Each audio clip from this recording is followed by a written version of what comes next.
Buenos días para todos los asistentes a la actividad académica del posgrado. Como lo ha dicho el doctor Trujillo, hoy vamos a hablar de eventos embólicos en el embarazo, enfocándolo desde el punto de vista prevenible.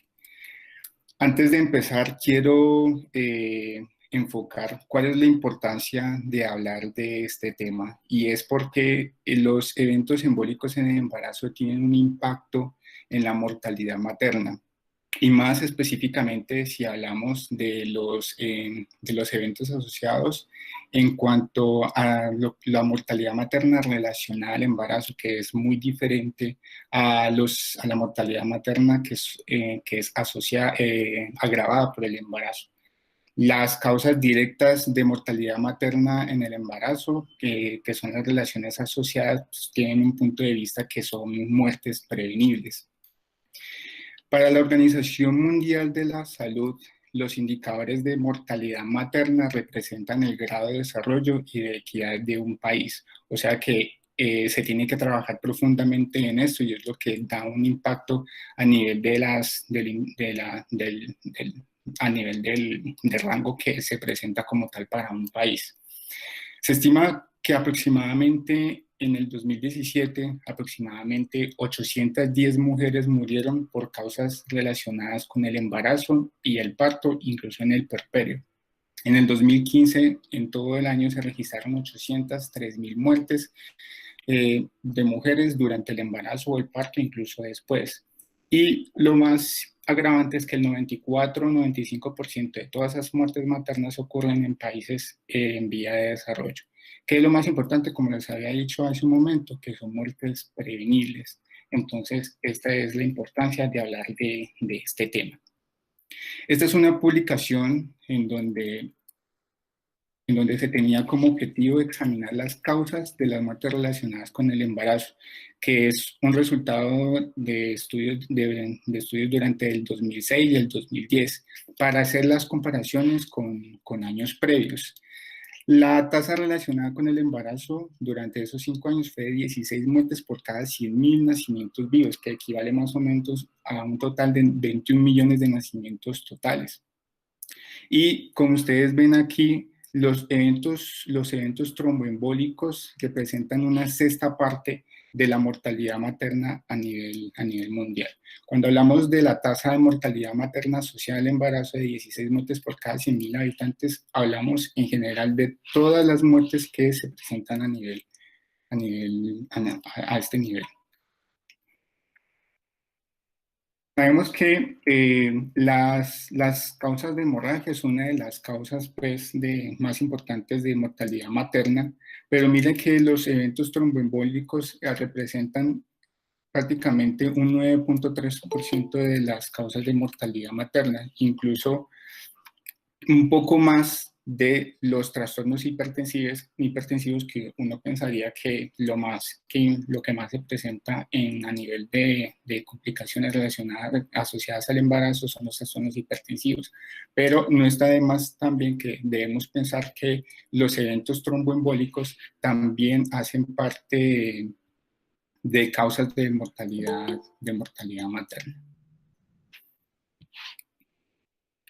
¿Y qué ha pasado durante el 2011 y 2016?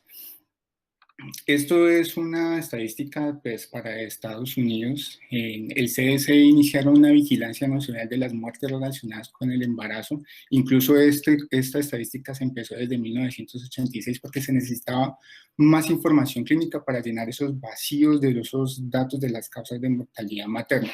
Es por esta razón que se implementó un sistema de vigilancia de mortalidad en el embarazo, para evaluar cómo se comporta la tasa de mortalidad relacionada con el embarazo. Y durante este tiempo no hubo mucho cambio. La tasa de mortalidad materna sigue alrededor de 16 muertes por cada 100.000 nacimientos vivos.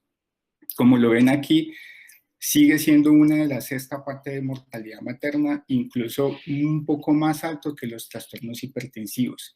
Y la tasa de mortalidad materna asociada a eventos tromboembólicos representa 1.49 muertos por cada 100.000 nacimientos vivos. Entonces, ya hablando en contextos los eventos tromboembólicos, que es lo que vamos a enfocar la charla desde el punto de vista que es lo que se puede hacer impacto y que es prevenible. Aquí se quiso hacer como evaluar las tendencias de tromboembolismo venoso de todas las hospitalizaciones que se presentaron en el periodo de 1994 a 2009. Esto lo hicieron con el fin de establecer qué tan frecuente eran, cómo se caracterizaban los eventos tromboembólicos durante el embarazo. El propósito de este estudio fue evaluar cómo se comportaron esas tendencias. Esto incluye aproximadamente 65 millones de hospitalizaciones durante todo ese periodo. Y todos los eventos tromboembólicos tienen una tasa de 1.99 por cada 1000 embarazos. Y sus dos entidades que lo caracterizan, que son la trombosis venosa profunda y el tromboembolismo pulmonar, tienen una tasa en cuanto a la TVP de 1.26 eventos por cada 1000 nacimientos y en cuanto al tromboembolismo pulmonar de 0.73 eventos por cada 1000 nacimientos. Y la pregunta que ellos se hacían era, ¿por qué se presentan durante el embarazo con mayor frecuencia los eventos tromboembólicos respecto a las pacientes que no están embarazadas?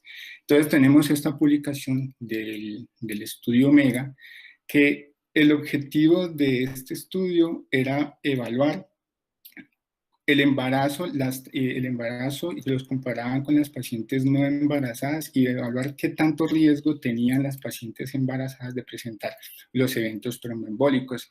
Y las pacientes en el estado gestacional, desde el primer trimestre hasta el tercer trimestre, tienen un riesgo de casi 5 veces de presentar eventos tromboembólicos. Y lo más impactante es que en el periodo posparto, ese riesgo aumenta 60 veces más comparado con las pacientes no embarazadas. O sea que este periodo de tiempo, el posparto, es donde más se tiene que hacer vigilancia y donde más se tiene que hacer una evaluación muy juiciosa sobre estas pacientes para evitar estos eventos deleterios. Y este estudio también lo quería identificar si durante el embarazo se dividía pues, el primer, segundo y tercer trimestre y el periodo posparto, cómo se comportaba ese riesgo de presentar eventos tromboembólicos. Entonces, ya habíamos dicho que durante todo el embarazo a nivel general puede ser riesgo de 4 o 5 veces, pero el tercer trimestre, sobre todo las 2 últimas semanas, ese riesgo es de casi 9 veces de presentar eventos tromboembólicos. Y desde el momento del parto hasta las 6 semanas posteriores, ese riesgo es mucho más alto. Vemos que puede ser hasta 84 veces. Aquí está el odds ratio de 84, entonces dice que prácticamente hay un impacto muy, muy importante. Y ese riesgo puede estar presente más o menos hasta la semana 12 posparto. Entonces, prácticamente ese periodo de tiempo es donde más se debe hacer una respectiva evaluación de estas pacientes. En cuanto a los factores de riesgo que presentan estas pacientes, una de las publicaciones y las sociedades como el Colegio Americano de Ginecólogos y Obstetras, para ellos los riesgos más importantes o los factores de riesgo más importantes para presentar eventos tromboembólicos está el antecedente de trombofilia y la historia o un antecedente previo de un tromboembolismo venoso. Entonces, prácticamente es lo que se tiene que tener en cuenta como antecedentes y si las pacientes tienen estos factores de riesgo, se tiene que hacer una estricta evaluación y un estricto enfoque para prevenir eventos tromboembólicos. Y para ellos, el factor más importante de las antecedentes de las trombofilias, todas las trombofilias conocidas aumentan el riesgo de tromboembolismo en el embarazo, pero hay un mayor riesgo con las pacientes que tienen en las pacientes donde tienen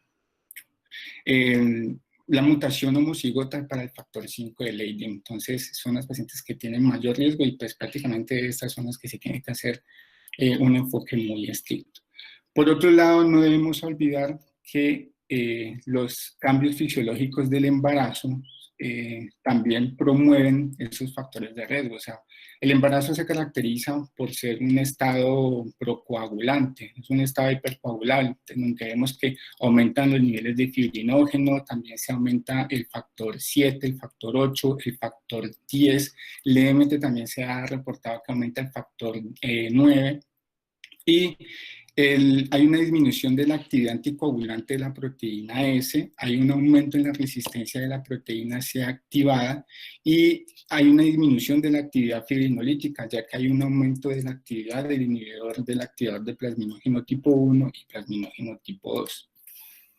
Los otros factores de riesgo están asociados, ya habíamos hablado del antecedente previo de la trombofilia, el antecedente de un tromboembolismo previo, pero pues hay otros factores de riesgo que no están de más conocerlos y que también tienen cierto impacto en presentar estos eventos, como lo son una trombosis venosa superficial, la obesidad, la inmovilización, la asistencia reproductiva, el tabaquismo, si se presentan hemorragias durante el parto o en el posparto, la infección, retraso en el crecimiento intrauterino y también los trastornos hipertensivos. Y algo muy importante está cómo se comportan el hecho de tener cesáreas respecto a un embarazo, un parto vaginal normal. Entonces, esta publicación lo que quiere hacer es evaluar cómo se comportan los eventos tromboembólicos respecto a las cesáreas que se realizan. Aquí trata de recoger los estudios desde 1980 hasta 2015 para obtener informes sobre la asociación del tromboembolismo venoso, compararlo con los partos vaginales y con las cesáreas. En total se recogieron 28 estudios observacionales, todos retrospectivos, 53.000 eventos de tromboembolismo venoso, y encontraron que el riesgo de un evento tromboembólico, si se hace un parto por cesárea versus un vaginal, es de casi de 3 a 4, casi 4 veces. Y si comparamos la cesárea electiva con la cesárea intraparto, la cesárea de emergencia, tienen mucho más riesgo las cesáreas intraparto, que están más asociadas a eventos tromboembólicos. Entonces, en cuanto a la fisiopatología de los eventos tromboembólicos, la incidencia de cada factor aumenta durante el embarazo o en el periodo posparto. Y para que se den los eventos tromboembólicos, tenemos aquí la triada de Virchow, que en el embarazo tiene mucho más relevancia porque estos tres principales factores son los que están implicados en la fisiopatología del tromboembolismo venoso. Entonces, la estasis venosa se produce como resultado de la comprensión veno-cava y también posiblemente a la disminución de la movilidad durante el embarazo. Esa comprensión veno-cava se presenta frecuentemente por la posición que adopta la materna, incluso por el útero grávido que cae y hace una compresión a ese nivel, y eso pues favorece el riesgo de la estasis. También en cuanto al daño vascular, se ha reportado que la separación de la placenta de la pared aumenta ese traumatismo a nivel del endometrio, lo cual acelera la cascada de la coagulación. Es por eso que, como ya les habíamos hablado, de que el momento del parto y la primera semana postparto es donde más es el tiempo donde más está asociado con los eventos tromboembólicos. Y como ya habíamos hablado, los cambios asociados al embarazo, que prácticamente relaciona a la paciente embarazada como un estado hipercoagulable asociado con un aumento de la renovación plaquetaria, la coagulación y pues, la disminución de la fibrinolisis. Aquí esta es una imagen pues, para ver cómo se comporta esa comprensión veno-cava. Es por esta razón que es más frecuente los eventos tromboembólicos en la extremidad inferior izquierda, y el útero grávido pues también favorece también esa compresión a ese nivel. 88% es mucho más frecuente en el miembro inferior izquierdo. Entonces, habíamos hablado que tenemos los dos principales entidades de los tromboembolismos venosos en el embarazo, está la TBP y el tromboembolismo pulmonar. Habíamos hablado que la relación entre la trombosis venosa profunda es mucho más frecuente, prácticamente se presenta en un 80%, de las pacientes. Y la diferencia de las pacientes embarazadas con las no embarazadas es que las pacienticas embarazadas tienen más riesgo de presentar los eventos tromboembólicos a nivel proximal, prácticamente el 64% a nivel iliofemoral, y las trombosis ilíacas a nivel prácticamente el 17%. En las pacientes no embarazadas, esos eventos se presentan a nivel más distal. Entonces, una cuarta de las pacientes no embarazadas con edema unilateral de una extremidad, eritema, calor, dolor, sensibilidad, pues todas las características que son tradicionales de la trombosis venosa profunda, prácticamente una cuarta parte demuestra un diagnóstico cuando se realizan pruebas diagnósticas adicionales, como utilizando imágenes sonográficas.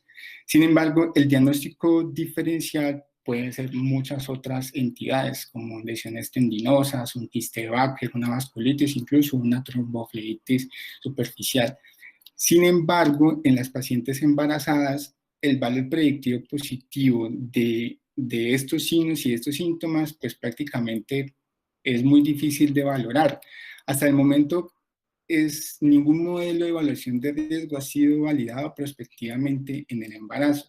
Sin embargo, una de las publicaciones, como las del Dr. Chan, donde se intenta hacer una predicción de los eventos tromboembólicos durante el embarazo, es utilizando estos tres ítems, que son las manifestaciones que se presentan a nivel del miembro inferior izquierdo, si hay un cambio de la circunferencia que sea mayor de 2 centímetros, una diferencia con respecto a la extremidad derecha, y si se presentan esos cambios durante el tercer trimestre, digamos que esos tres ítems han sido como los mejor validados en las pacientes embarazadas. Cuando se aplicó la prueba y si una de las variables estaban presentes, el diagnóstico de trombosis venosa profunda, si cuando se realizan imágenes sonográficas, puede ser alrededor del 17%, pero si las tres están juntas, la probabilidad de presentar eventos, de que realmente se diagnostique un evento tromboembólico, aumenta casi a un 58%. Entonces, ¿qué nos dicen las guías sobre el enfoque que se debe realizar a una paciente que se presenta con sospecha alta de tromboembolismo venoso profundo? Entonces, la COG, que es una de las principales, el Colegio Americano de Ginecólogos y Obstetras, recomienda hacer eco compresivo las pacientes que presentan signos y síntomas, hacer ecografía compresiva, la cual este estudio es positivo para trombosis venosa profunda cuando la luz, al realizar compresión sobre el vaso, la luz está presente. Entonces quiere decir que esa paciente tiene un evento tromboembólico. Y en cuanto al uso del dímero D, desafortunadamente, el dímero D es útil en las pacientes no embarazadas. Tienen una alta sensibilidad y un alto valor predictivo. Desafortunadamente, en las pacientes embarazadas el dímero D aumenta durante el embarazo y eso prácticamente es uno de los cambios asociados fisiológicos del embarazo, lo cual dificulta la interpretación de estos niveles elevados en las pacientes embarazadas. Y la COR recomienda de entrada hacer unas pruebas sonográficas y sobre todo pues la prueba de ecografía compresiva, y tiene una sensibilidad del 92.5% con una especificidad del 98.7%. Entonces, ¿cómo es el enfoque de una paciente que tiene signos y síntomas de una posible trombosis venosa profunda? Para la COP, inicialmente, solicitar una ecografía venosa, una ecografía compresiva. Si es positiva esta paciente, hay que hacerle tratamiento con anticoagulación. Ya vamos a hablar qué tipo de anticoagulación se debe realizar en estos pacientes. Pero si es negativa, pues realmente no se hace ningún tratamiento. Se tiene que hacer una evaluación de riesgo de tromboembolismo venoso, de hacer una respectiva profilaxis si cumple los criterios para el riesgo como tal. Pero realmente si queda la duda, se recomienda hacer la prueba nuevamente a los 7 días. Si es anormal, pues no se hace ningún tratamiento. Incluso la COG recomienda completar con otros estudios como geografía, pero pues prácticamente si la paciente se hace un valor predictivo en cuanto a los signos y síntomas, si están ausentes, y si la prueba compresiva de miembros inferiores es negativa, pues prácticamente estas pacientes no tienen un evento tromboembólico. Y en cuanto al tromboembolismo pulmonar, los signos y síntomas pueden ser muy sutiles para sospechar tromboembolismo pulmonar. Incluso muchos de los síntomas pueden estar relacionados con los cambios fisiológicos del embarazo. Sin embargo, el pronóstico del tromboembolismo pulmonar depende de varios factores, como el tamaño y el número de émbolos que se hayan suelto, la función cardiopulmonar concurrente, la tasa de fragmentación y la lisis del coágulo, la presencia o ausencia de fuente de recurrencia y dónde se ubica esa embolia. Entonces, el diagnóstico y el enfoque que se tiene que hacer del tromboembolismo pulmonar en el embarazo prácticamente es un desafío. Es un desafío debido a la falta de criterios válidos y específicos para el periodo posparto. Es por esta razón que la Sociedad Americana de Tórax desarrolló específicamente una guía basada en la evidencia para evaluación de la sospecha de tromboembolismo pulmonar en el embarazo. Y eso se viene manejando desde el 2011 y en la última actualización de la COG que se realizó en el 2018 sigue teniendo la validez del enfoque que le realiza la Sociedad Americana de Tórax. El score de Wells no se aplica en pacientes embarazadas, a menos pues prácticamente no tiene un valor predictivo para utilizarlo. Sin embargo, ya habíamos hablado que este enfoque está validado por el Colegio Americano de Ginecólogos y Obstetras. El panel multidisciplinario de los principales interesados para hacer este enfoque se basa en pautas basadas en la evidencia para la evaluación de la sospecha de embolia pulmonar durante el embarazo. Y hacen estas pautas basadas en grados de recomendación, evaluación y de desarrollo y evaluación, que son la escala de Gray. Entonces, algunas recomendaciones para el algoritmo lo hacen con precisión diagnóstica y rendimiento diagnóstico. El enfoque que ellos utilizan es puso un alto valor para minimizar la dosis acumulativa de radiación y es por esta razón que ellos hacen estas 7 recomendaciones. A pesar de que la evidencia es de baja calidad, como lo estamos viendo allí, a pesar de que la evidencia es de baja calidad, se hicieron 3 fuertes recomendaciones en 3 escenarios específicos, que son la realización de la radiografía de tórax, la realización de la radiografía de tórax como el primer enfoque, el uso de la gamografía pulmonar como prueba preferida en el contexto si la prueba de radiografía de tórax es anormal, y el rendimiento de la angiografía pulmonar, tomografía de la TAC, pues qué tanto se debe realizar respecto a una gamografía de ventilación perfusión. Las recomendaciones que ellos hacen aquí es que en las pacientes embarazadas no se debe utilizar el dímero D para excluir un tromboembolismo pulmonar. Ya habíamos hablado de cómo se comporta el dímero D durante el embarazo.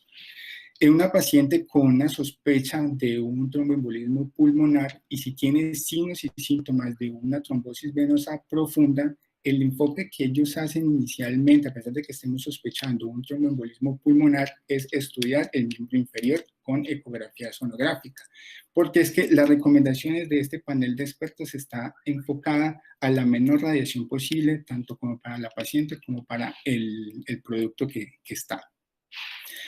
Tercera recomendación, las pacientes embarazadas con sospecha de tromboembolismo pulmonar, pero que no tienen signos y síntomas, con sospecha de tromboembolismo pulmonar, pero que no tienen signos y síntomas de TBP, se recomienda hacer estudios adicionales, o sea, no quedarse allí, hasta allí nomás. Cuarta recomendación, en las pacientes embarazadas con sospecha de tromboembolismo pulmonar, la primer prueba que se tiene que hacer es la radiografía de tórax. Eso es una recomendación fuerte, a pesar de que tenga bajo nivel de evidencia, pero es la principal recomendación que ellos realizan. Quinta recomendación, las pacientes embarazadas con sospecha de tromboembolismo pulmonar y que tienen una radiografía de tórax normal, recomiendan hacer estudios de ventilación-perfusión por encima de una TAP. Ya vamos a hablar el por qué en cuanto a la radiación. Sexta recomendación en las pacientes que no tienen diagnóstico, que la prueba de gamografía de ventilación-perfusión no fue diagnóstica, pero si persiste la sospecha, pues realizar estudios de tomografía.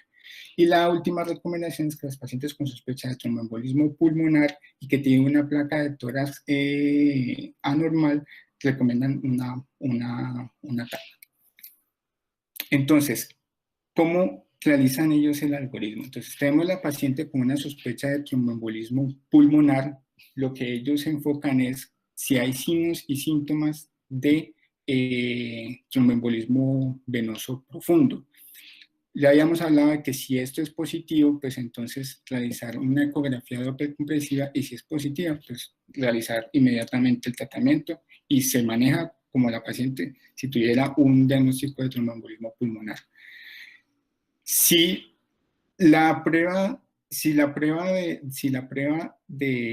de compresiva es negativa, pero si la paciente no tiene pruebas, síntomas de trombosis venosa profunda, la primera imagen que se tiene que hacer es una radiografía de tórax. Si esta es anormal, inmediatamente se recomienda hacer una tomografía, pero si esta es normal, el primer enfoque que se tiene que hacer es una gamografía de ventilación-perfusión.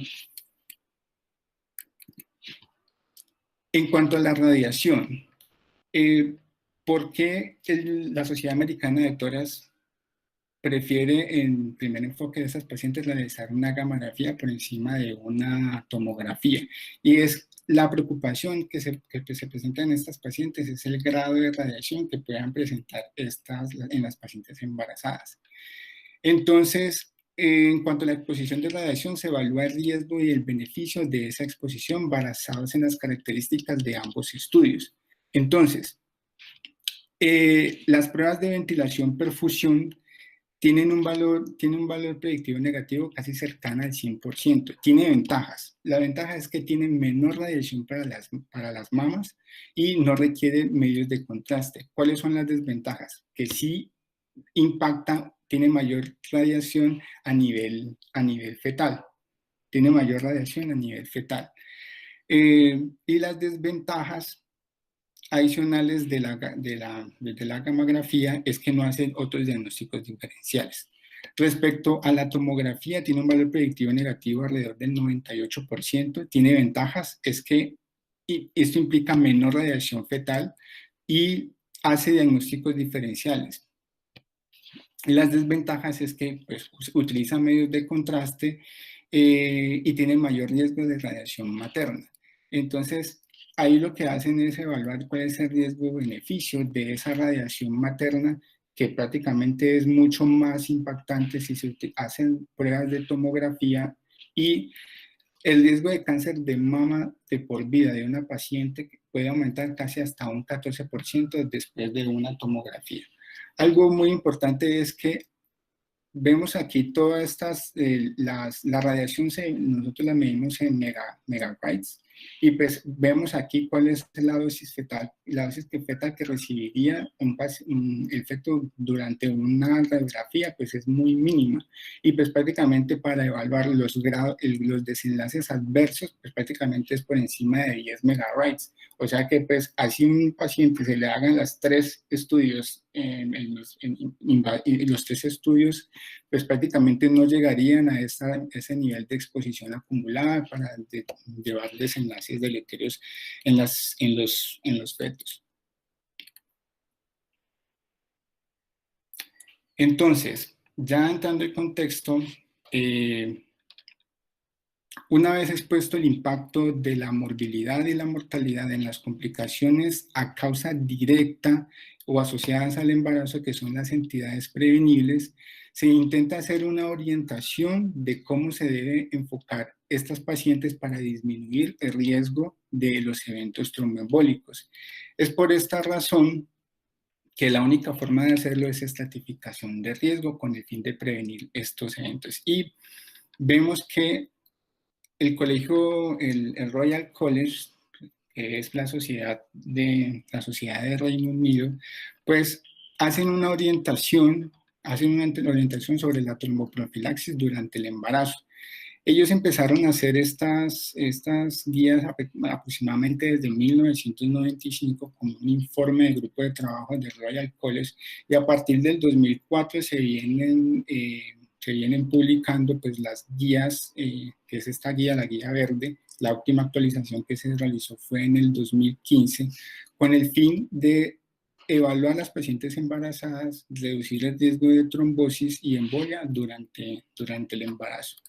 ¿Qué hacen ellos?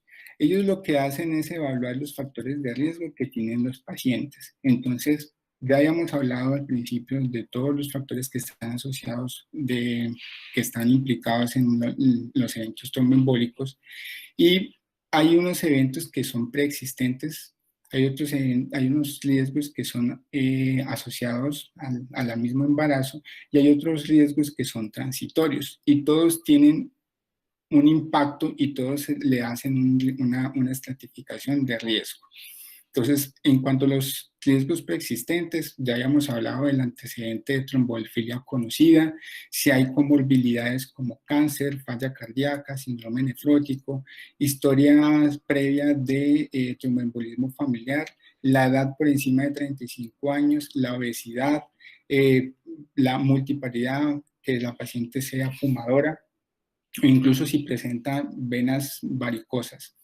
Los factores obstétricos están los trastornos hipertensivos, la concepción que haya sido asistida, la multiparidad, el parto por cesárea y especialmente el parto intraparto, el trabajo de parto prolongado, los trastornos hemorrágicos y la muerte fetal y el parto prematuro. Y los riesgos transitorios son si ha presentado a la paciente algún evento quirúrgico durante el embarazo, la hiperemesis, síndrome de hiperestimulación ovárica, la admisión y la hospitalización a las pacientes por encima de 72 horas y si ha presentado episodios infecciosos durante el embarazo. Entonces, ellos lo que hacen es coger todos esos factores de riesgo, a cada ítem le da un grado de severidad y le dan un score. Entonces, para el Royal College, digamos que ellos hacen una evaluación con el fin de tener todos los factores de riesgo que presenta la paciente, hacer una adecuada certificación de riesgo y enfocar desde qué momento se beneficia de una terapia tromboprofiláctica. Entonces, este es el cuadro a gran escala de cómo hacen esa evaluación. Mire que los ítems que tienen mayor riesgo, mayor peso, pues tienen una calificación de 4 y lo hacen por colores. Estos otros que tienen un poco menos de severidad, grave, 3 puntos, y los demás a todos se le coloque un punto. Entonces, vamos a ver la tabla uno por uno. En cuanto a los factores preexistentes, ya habíamos hablado que el antecedente previo de un evento tromboembólico es lo que tiene más peso, por lo que tiene mayor riesgo, que está asociado a los eventos tromboembólicos, y pues prácticamente es lo que tiene un mayor score. Posteriormente le sigue un tromboembolismo previo provocado por una cirugía, un antecedente de una trombofilia de bajo riesgo, los antecedentes de comorbilidades que ya habíamos hablado, y posteriormente la historia familiar de eventos tromboembólicos asociados a estrógenos en un familiar de primer grado, la edad por encima de 35 años, la obesidad, multiparidad, el tabaquismo y la presencia de venas varicosas. En cuanto a los factores obstétricos, el que tiene mayor peso es la cesárea intraparto. Pues ya habíamos hablado que la cesárea intraparto respecto a una cesárea electiva, la cesárea intraparto de emergencia es la que tiene mayor riesgo de estar asociado a los eventos tromboembólicos. Posteriormente aquí también entran los trastornos hipertensivos, la multiparidad, parto prolongado, hemorragia obstétrica, parto pretérmino y el óbito fetal. Y los otros eventos, que son eventos transitorios, le dan más peso al síndrome de hiperestimulación ovárica, las pacientes que estén inmovilizadas o que estén hospitalizadas por encima de 72 horas y la hiperemesis, porque se ha visto que está relacionada también con los eventos tromboembólicos. Entonces, se hace una respectiva evaluación de riesgo, se toma todo ese score y tiene un enfoque, ese score se debe realizar tanto antenatal como postnatal. Entonces, si en el preparto durante el embarazo tenemos un score mayor o igual a 4, se debe considerar realizar la tromboprofilaxis desde el primer trimestre del embarazo. Si tiene un score de 3 puntos, se recomienda iniciar la tromboprofilaxis a partir de la semana 28. A nivel postnatal, si tiene mayor o igual a 2 puntos, se debe considerar realizar la tromboprofilaxis al menos 10 días, es la recomendación de ellos. Si la paciente estaba hospitalizada, ellos recomiendan hacer tromboprofilaxis por encima de 72 horas o dependiendo de los factores de riesgo que tenga asociado la paciente. Entonces, hacen este cuadro que es la evaluación a nivel prenatal o antenatal y pues prácticamente ya habíamos hablado, todos estos factores de riesgo los resumen aquí en esta tablita, como ya lo habíamos hablado, y hacen la certificación y dan las recomendaciones. Entonces, si nos da por encima de 4 puntos, el enfoque que se tiene que hacer la tromboprofilaxis a partir del primer trimestre del embarazo, sin negociación. Si tenemos un puntaje menor, entonces la tromboprofilaxis se debe hacer a partir de la semana 28. Si no hay factores de riesgo, pues prácticamente se basa en las recomendaciones como la movilización y pues evitar la deshidratación. Acá hay otros 2 ítems que si tenemos deshidratación, hiperimesis y si hay una hospitalización prolongada por encima de 72 horas, la recomendación es que a esas pacientes sí se le tiene que hacer tromboprofilaxis durante el tiempo que va a estar hospitalizada. Y posterior al parto, teniendo en cuenta que el periodo postparto es el periodo donde mayor asociación con los eventos tromboembólicos está, se debe hacer nuevamente una valoración de esa paciente. Y vemos que si tienen un alto riesgo, la tromboprofilaxis se debe hacer por 6 semanas. Ya habíamos hablado de que el riesgo intermedio o riesgo alto, que es lo que evalúa por encima de 3 puntos, se debe realizar la tromboprofilaxis por 6 semanas. Entonces, eso depende de qué tanto se realice la evaluación de todos sus factores de riesgo. Si realmente hay menos de 2 factores, pues prácticamente lo que se recomienda es realizar un manejo conservador de estos pacientes. Entonces, ¿cuál es la terapia preferida para realizar en estas pacientes en cuanto a la tromboprofilaxis? Y la recomendación para el Royal College y también para la COG, que es el Colegio Americano, es utilizar heparinas de bajo peso molecular. Las heparinas de bajo peso molecular es la primera elección tanto antenatal y postnatal. Y son seguras durante la lactancia. Nos dan aquí un grado de recomendación A. En cuanto a la dosis que se debe realizar de tromboprofilaxis, ha sido pues prácticamente muy debatido. O sea, el Royal College, la recomendación es que se debe realizar basado el peso. Sin embargo, cuando uno revisa otras guías, como el ACO, que es el Colegio Americano, las guías canadienses, ellos prácticamente utilizan una dosis estándar de 40 miligramos por kilo, de 40 miligramos al día, perdón. En cuanto a las heparinas no fraccionadas, pues realmente la recomendación de utilizar esas heparinas no fraccionadas es enfocarlas en el manejo periparto, ya que tienen pues prácticamente una vida media un poco más corta y mucho más manipulable respecto a las heparinas de bajo peso molecular. Ya habíamos hablado de las dosis, pues estas son las recomendaciones de la dosis de las heparinas de bajo peso molecular. Entonces se hace una estratificación, pues prácticamente pacientes menores de 50 kilos, una dosis diaria de 20 miligramos, de los 50 a 90 kilos 40 miligramos, y si las pacientes tienen un peso un poco más, se hace el ajuste, y por encima de 170 kilos, pues se debe hacer un ajuste de 0,6 miligramos por kilo al día. Y la dosis tromboprofiláctica con heparinas no fraccionadas, pues también ha habido mucha discusión de cuál es la dosis que se debe utilizar. Ellos recomiendan una dosis baja o también una dosis intermedia, la dosis baja de 5.000 a 7.500 unidades 2 veces al día en el primer trimestre, y dosis intermedias a partir del segundo trimestre de 7.500 unidades a 10.000 unidades 2 veces al día.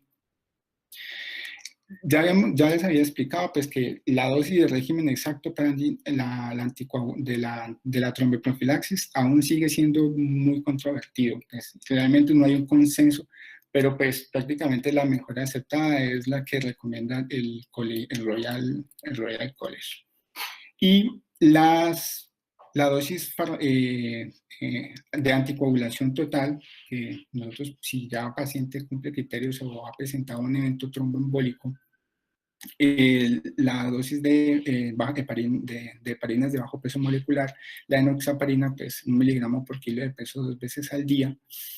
Y en cuanto a las heparinas no fraccionadas, una dosis incluso por encima de 10.000 unidades 2 veces al día, y hacer un seguimiento frecuente de PTT. En cuanto al posparto, pues se realiza nuevamente una evaluación. Si la paciente ha presentado un evento tromboembólico, se debe mantener la anticoagulación por lo menos 3 meses o hasta 6 semanas, después del parto. Y se puede realizar con warfarina sin ninguna complicación, porque pues no afecta a la lactancia, y pues la warfarina, a pesar de ser un medicamento de categoría X, no se recomienda durante el embarazo, pero en el posparto se puede utilizar, tiene una grave recomendación B, y no tiene ninguna interferencia en cuanto a la lactancia.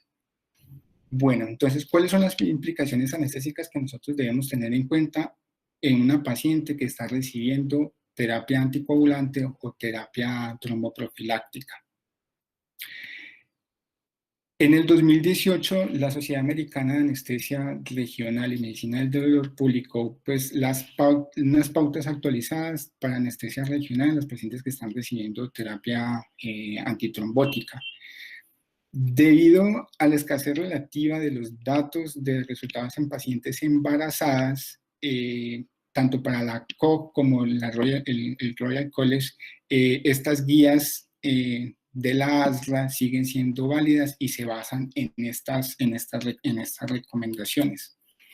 Entonces, ¿qué se debe hacer? ¿Cuándo se debe invadir el neuroeje y cuándo debemos reiniciar los medicamentos? Y eso depende del tipo de heparina que esté recibiendo la paciente, el grado de dosis y qué es lo que se tiene que hacer. Entonces, quiero empezar, ya que lo que nosotros frecuentemente vemos que los pacientes están recibiendo terapia tromboprofiláctica con las heparinas de bajo peso molecular. Si la paciente está recibiendo una dosis profiláctica, se debe esperar al menos 12 horas para poder invadir el neuroeje. Y después de invadir el neuroeje, ya sea que vamos a hacer una invasión tanto epidural o como espinal, se deben esperar pues estas 12 horas para invadir. ¿Y cuándo debemos reiniciar el medicamento? Se deben reiniciar nuevamente la tromboprofilaxis después de 12 horas de haber hecho la invasión del neuroeje. O si durante el procedimiento nosotros tuvimos un catéter, se puede esperar 4 horas después de retirado el catéter. Si la paciente está recibiendo heparinas de bajo peso molecular con una dosis de anticoagulación total, se debe esperar por lo menos 24 horas para hacer la invasión del neuroeje y esperar nuevamente otras 24 horas para reiniciar el medicamento después de haber invadido el neuroeje. Y si el paciente le presentó un evento, tuvo catéter, se deben esperar más o menos 4 horas después de retirado ese catéter. Si las pacientes están recibiendo heparinas no fraccionadas, pues ya habíamos hablado, depende de la dosis profiláctica, si es una dosis baja, una dosis intermedia o una dosis de anticoagulación total. La vida media pues es mucho más corta, incluso si la paciente está recibiendo una dosis tromboprofiláctica baja, se deben esperar más o menos prácticamente 6 horas de haber suspendido el medicamento para invadir el neuroeje y se puede reiniciar después de 1 hora. Si viene recibiendo dosis intermedias, se recomienda esperar 12 horas para invadir el neuroeje y esperar 1 hora para reiniciar el medicamento después de invadido el neuroeje.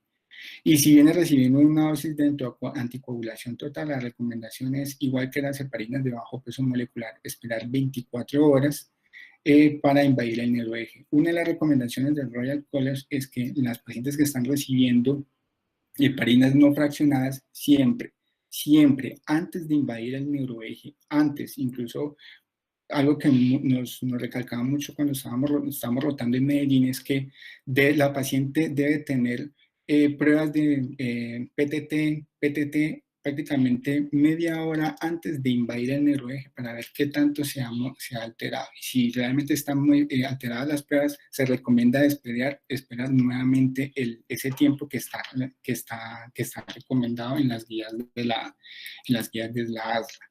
Es por eso que se hacen unas recomendaciones o unas estrategias para facilitar el abordaje del neuroeje en obstetricia. Entonces, si tenemos una paciente que está recibiendo terapia tromboprofilácticas con heparinas de bajo peso molecular, la recomendación de ellos es que se puede hacer la conversión de heparinas no fraccionadas después de la semana 36 o incluso la semana 37 del embarazo, particularmente si hay un riesgo de parto o el parto está presente, o sea, si la paciente ya ha iniciado trabajo de parto. ¿Con qué finalidad? De que es mucho más fácil, nos facilita mejor el tiempo para abordar el neuroeje con una paciente que viene recibiendo heparina no fraccionada respecto a una heparina de bajo peso molecular. O sea, si nosotros nos solicitan realizar una analgesia obstétrica, si la paciente viene recibiendo heparina de bajo peso molecular, pues vamos a tener que esperar mucho más tiempo respecto a si está recibiendo heparina no fraccionada. Tener presente siempre el intervalo de dosis. La dosis de heparina, si está recibiendo heparina no fraccionada, esperar al menos 4 o 6 horas para invadir el neuroeje. Y para los pacientes que vienen recibiendo heparinas durante más de 4 días, siempre se debe utilizar recuento de plaquetas y también estudios de PTT para ver antes de abordar el neuroeje. Bueno, y ya que estamos pues en épocas de pandemia, una de las preguntas es ¿cómo se comporta el embarazo durante la infección del coronavirus? Realmente, pues no voy a hablar extensamente de coronavirus, ya tuvimos una charla respecto al enfoque que se debe realizar de los pacientes con sospecha o diagnóstico de coronavirus, pero una de las dudas que yo tuve y quise buscar en la literatura, qué recomendaciones hay o si hay unas guías en las pacientes embarazadas. Sabemos que las mujeres embarazadas, ya hemos expuesto, las embarazadas sanas tienen una evidencia de un mayor riesgo de generación de trombina y pues el estado protrombótico asociado a los cambios fisiológicos del embarazo.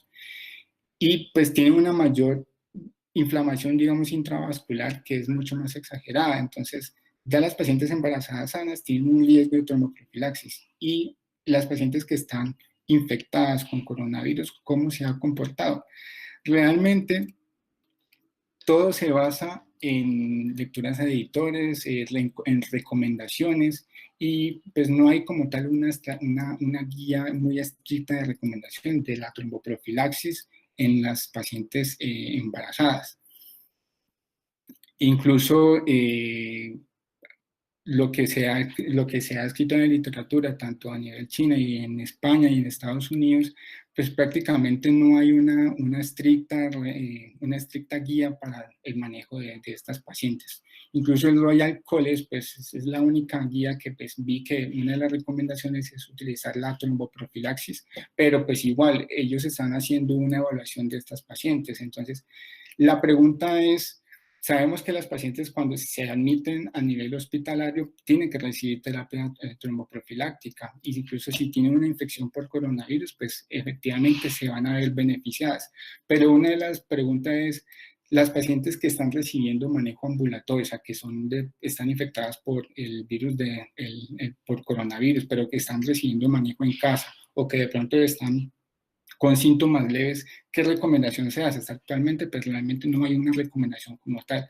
La única que vi exactamente que de pronto se lanzan a realizar una recomendación es la Sociedad Española de Trombosis y Hemostasia, que sí es la única que en las pacientes que son asintomáticas o que están recibiendo un manejo en domicilio, si es positivo, solamente si es confirmado positivo, sí les recomiendan utilizar una tromboprofilaxis con heparinas de bajo peso molecular ajustada al peso al mínimo 14 días, pero solamente si tiene un diagnóstico positivo durante el embarazo. Si es sospecha, pues realmente no se da una recomendación de hacer una tromboprofilaxis. Lo que ellos recomiendan es que se espere el resultado de la prueba, y más bien lo que se recomienda, debido a que está pues en el aislamiento y está pues un riesgo de inmovilización, solamente son recomendaciones de manejo conservador. Si son hospitalizadas, pues ya habíamos hablado que las pacientes que están hospitalizadas y la hospitalización va a durar más de 72 horas, los pacientes sí o sí tienen que recibir una terapia tromboprofiláctica.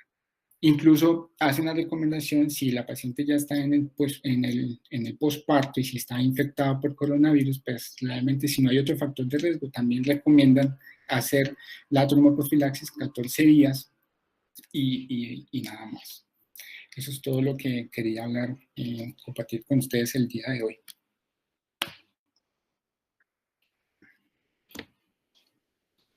Muchísimas gracias.